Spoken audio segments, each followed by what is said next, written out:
Africa మహాద్వీపంలో ఉన్న central African republic చాలా ప్రత్యేకమైనటువంటి దేశం. ఈ దేశం పేరు వింటే కొందరికి తప్పుదోవ పట్టే అవకాశం ఉంది. కానీ ఇది ఆఫ్రికాలోని ప్రత్యేకమైన దేశాల్లో ఒకటి. Central African republic. దీనిని సిఏఆర్ అని పిలుస్తూ ఉంటారు. ఆఫ్రికా ఖండ మధ్య భాగంలో ఉంటుంది ఈ దేశం. ఈ దేశం పేరు సెంట్రల్ అని ఎందుకంటే ఇది ఖండంలో పూర్తిగా కేంద్రంగా ఉంటుంది, అంటే మిడిల్లో ఉంటుంది. సిఏఆర్ భూభాగం సుమారు 6,000 కిలోమీటర్లు చొరబాటుగా ఉంటుంది.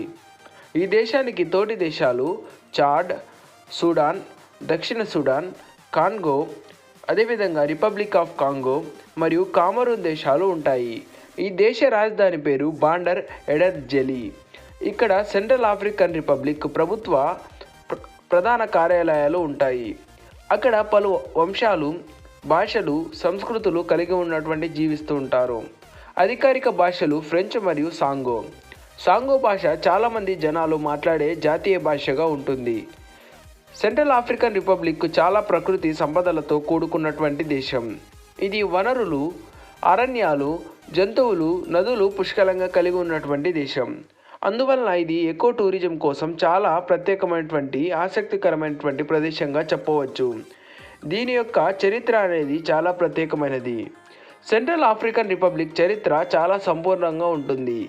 ఈ ప్రాంతంలో ఉన్న ప్రజలు వందల సంవత్సరాల నుండి ఇక్కడ నివసిస్తూ ఉంటారు.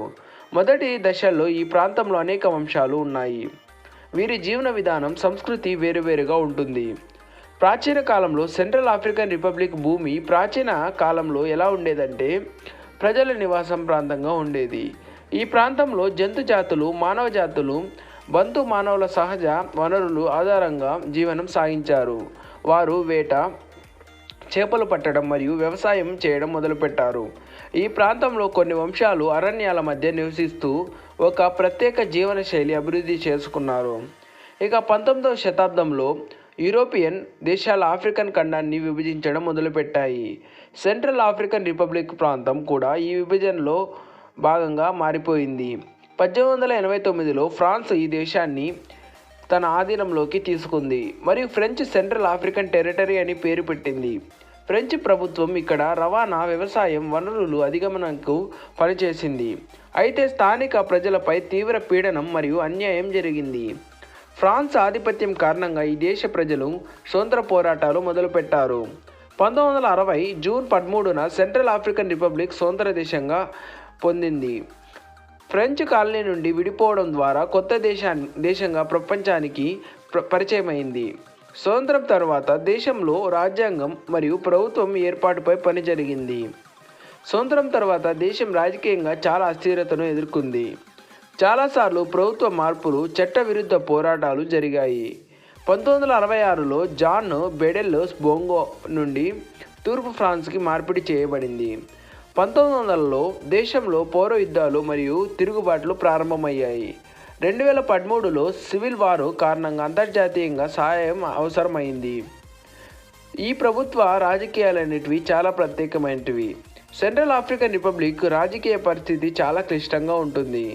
స్వతంత్రం తర్వాత నుండి ఇప్పటి వరకు ఈ దేశంలో అనేక సవాళ్లు మరియు అనిశ్చిత పరిస్థితులు ఉన్నప్పటికీ దేశం తన ప్రభుత్వ వ్యవస్థను కొనసాగించడానికి ప్రయత్నిస్తోంది.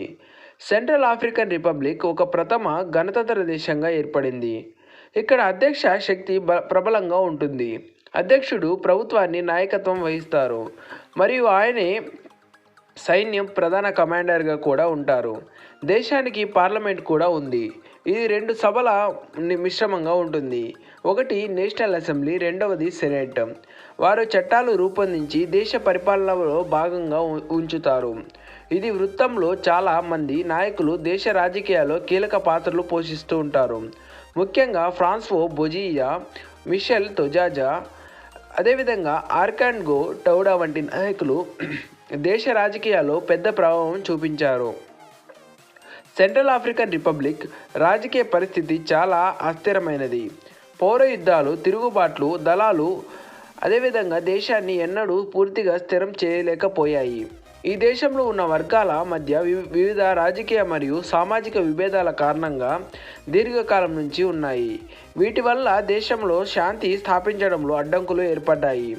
సెంట్రల్ ఆఫ్రికన్ రిపబ్లిక్ ప్రపంచ దేశాలతో మరియు ముఖ్యంగా ఫ్రాన్స్, ఐక్యరాజ్య సమితి మరియు ఆఫ్రికన్ యూనియన్తో బలమైన సంబంధాలు కలిగి ఉంది. ఈ సంస్థలు ఈ దేశాన్ని స్వాతంత్ర అదేవిధంగా మద్దతు ఇస్తున్నాయి. అంతర్జాతీయ సమాజం ముందు సెంట్రల్ ఆఫ్రికన్ రిపబ్లిక్ శాంతి స్థాపన కోసం పోరాటం చేస్తూ ఉంది. ఇక ఎకానమీ విషయానికి వస్తే సెంట్రల్ ఆఫ్రికన్ రిపబ్లిక్ ఆర్థిక వ్యవస్థలో చాలా సామర్థ్యం కలిగి ఉంది. ఇది పూర్తిగా అభివృద్ధి చెందలేదు. ప్రకృతి వనరులు, ఖనిజ సంపద, వ్యవసాయం భూములు పుష్కలంగా ఉన్నప్పటికీ ఆర్థిక అభివృద్ధిలో ఈ దేశం ప్రపంచంలో అత్యంత వెనుకబడిన దేశాల్లో ఒకటిగా గుర్తించబడింది. ఇక్కడ ముఖ్యమైనటువంటి ఆర్థిక వనరులు ఏమైనా ఉన్నాయంటే అది ముఖ్యంగా అగ్రికల్చర్. సెంట్రల్ ఆఫ్రికన్ రిపబ్లిక్ జనాభాలో సుమారు 70% మంది వ్యవసాయంపై ఆధారపడి ఉన్నారు. ఇక్కడ ముఖ్యంగా పండే పంటలు ఏమైనా ఉన్నాయంటే మిల్లెట్ మరియు కసావా, అదేవిధంగా అరటి పండులు, తేనె, గంగిరెద్దులు వంటివి ఇక్కడ ఉంటాయి. ఇక్కడ పామాయిల్, కాఫీ, పత్తి, చెరుకు వంటివి ఎగుమతులుగా ఉంటాయి. అయితే వ్యవసాయం ఎక్కువగా సంపూర్ణ వర్షాధారం మీద ఆధారపడి ఉంటుంది. మౌలిక వసతుల లోపం, భద్రతా సమస్యల కారణంగా వ్యవసాయాన్ని ప్రభావితం చేస్తూ ఉంటాయి. మినరల్ రిసోర్సెస్ విషయానికి వస్తే సెంట్రల్ ఆఫ్రికన్ రిపబ్లిక్ ఖనిజాల్లో అత్యంత ప్రాముఖ్యమైనవి డైమండ్స్, గోల్డ్, యురేనియం, లిథియం వంటివి. వజ్రాలు ఈ దేశం ఆర్థిక వ్యవస్థలో ప్రధాన పాత్ర పోషిస్తూ ఉంటాయి. అయితే కొన్నిసార్లు ఈ వజ్రాలు బ్లడ్ డైమండ్స్గా పిలువబడుతూ ఉంటాయి, ఎందుకంటే అవి పౌర యుద్ధాల కోసం ఉపయోగించబడ్డాయి. ట్రేడ్ మరియు ఎక్స్పోర్ట్ విషయానికి వస్తే ఈ దేశం అధికంగా వజ్రాలను మరియు బంగారం, కాఫీ, పత్తి వంటివి ఎక్స్పోర్ట్ చేస్తూ ఉంటుంది. ఇక్కడ వాణిజ్య భాగస్వాములుగా ఫ్రాన్స్, చైనా, కామరూన్ దేశాలు ఉంటాయి. అయితే దిగుమతులపై చాలా ఆధారపడుతూ ఉంటుంది. ముఖ్యంగా ఆహార పదార్థాలు, ఇంధన వనరులు, మెడిసిన్స్ వంటివి ఇక్కడ దిగుమతులుగా చూడవచ్చు.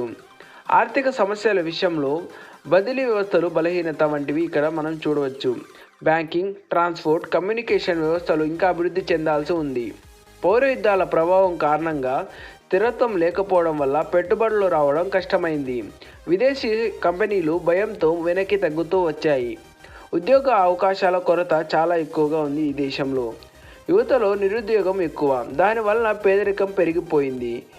వర్గాల మధ్య విభజనలు వాణిజ్య, వ్యవసాయ, అభివృద్ధి రంగాలలో అనేక ఆటంకాలను సృష్టిస్తూ ఉన్నాయి. సమగ్ర వనరుల వినియోగం వంటిది ప్రాముఖ్యమైనది. ప్రకృతి వనరులను సమర్థంగా వినియోగించుకుంటే దేశ ఆర్థిక వ్యవస్థను మెరుగుపరచడం సాధ్యమే. విదేశీ పెట్టుబడులకు ప్రోత్సాహం ఇవ్వాలి. శాంతి మరియు స్థిరత ఏర్పడితే అంతర్జాతీయ సంస్థలు పెట్టుబడులు పెట్టేందుకు ముందుకొస్తాయి. అంతర్గత అభివృద్ధి కార్యక్రమాలు కూడా చేపట్టడం ముఖ్యం. వ్యవసాయ రంగంలో ఆధునికతన, అదేవిధంగా రవాణా వ్యవస్థలో మౌలిక సదుపాయాలు అభివృద్ధి జరగడం ముఖ్యంగా చూసుకోవచ్చు. ఇక సెంట్రల్ ఆఫ్రికన్ రిపబ్లిక్ సంస్కృతి అనేది చాలా ప్రత్యేకమైనది. ఇది కేవలం భూభాగం మాత్రమే కాదు, ఒక అద్భుతమైన సాంస్కృతిక ప్రదేశం కూడా. ఈ దేశంలో వందలాది జాతులు, భాషలు మరియు సాంప్రదాయాలు కలిసినటువంటి ప్రదేశంగా చెప్పవచ్చు. సెంట్రల్ ఆఫ్రికన్ రిపబ్లిక్లో సుమారు 80కి పైగా వంశాల జాతులు ఉన్నాయి. ముఖ్యంగా బయ, బండ, సారా, మడ్జిజా, మొంబోమో, బాకా, యఖోమా వంటి జాతులు మనం ఇక్కడ చూడవచ్చు. ప్రతి జాతికి తమకు ప్రత్యేకమైన వేషధారణ, ఆహారపు అలవాట్లు, నృత్యాలు మరియు సంగీత పద్ధతులు ఉంటాయి. ఇక్కడ అధికారిక భాషలు ఫ్రెంచ్ మరియు సాంగో భాష దేశవ్యాప్తంగా మాట్లాడబడుతుంది మరియు ప్రజలు మధ్య సంభాషణ భాషగా కూడా ఉపయోగపడుతుంది. స్థానిక భాషలు అనేకం ఉన్నాయి, కానీ ప్రతి జాతికి ప్రత్యేకమైన భాష ఒకటి ఉంటుంది. సెంట్రల్ ఆఫ్రికన్ రిపబ్లిక్ ప్రజలు సాంప్రదాయాలకు చాలా విలువ ఇస్తూ ఉంటారు. ప్రతి జాతికి తమకంటూ ఒక ప్రత్యేకమైన పండుగలు ఉంటాయి. ముఖ్యంగా ఇండిపెండెన్స్ డే, దేశ స్వతంత్ర దినోత్సవాన్ని ఆగస్టు 13వ తేదీ జరుపుకుంటారు. ట్రెడిషనల్ డ్యాన్స్ ఫెస్టివల్స్, క్రిస్టియన్ ఉత్సవాలు అంటే క్రిస్మస్ పండుగలు జరుపుకుంటూ ఉంటారు. ఈ దేశంలో ప్రముఖమైనటువంటి సమయాలు చాలానే ఉన్నాయి. ఇలా చూసుకుంటే ఈ దేశం చాలా ప్రత్యేకతను కలిగి ఉంది. ఇక్కడ వేషధారణ విషయానికి వస్తే చెమట రంగుల ఉన్నటువంటి అంటే కాంకా, బజిన్ వంటి దుస్తులను ఇక్కడ ప్రజలు ధరిస్తూ ఉంటారు. ముఖ్యమైన ఆహారం మెనియోక్, రైస్, మొక్కజొన్న, అరటి పండులు వంటివి చూడవచ్చు. ఇక్కడ మెమోస్ కూడా చాలా ప్రత్యేకమైనవి. ఇక మత విషయానికి వస్తే సుమారు 80% మంది క్రైస్తవులు ఉన్నారు. కొంతమంది ఇస్లాం మతస్థులు కూడా ఉన్నారు అక్కడక్కడ. ఇంకా సాంప్రదాయ ఆఫ్రికన్ మతాలు కూడా కొన్ని ప్రాచుర్యంలో ఉన్నాయి. ఈ వీడియోపై మీ అభిప్రాయాలను కామెంట్ రూపంలో తెలియజేయండి. మరిన్ని గ్లోబల్కి సంబంధించిన వీడియోస్ కోసం మా ఛానల్ను సబ్స్క్రైబ్ చేయండి, లైక్ చేయండి, షేర్ చేయండి. జై హింద్.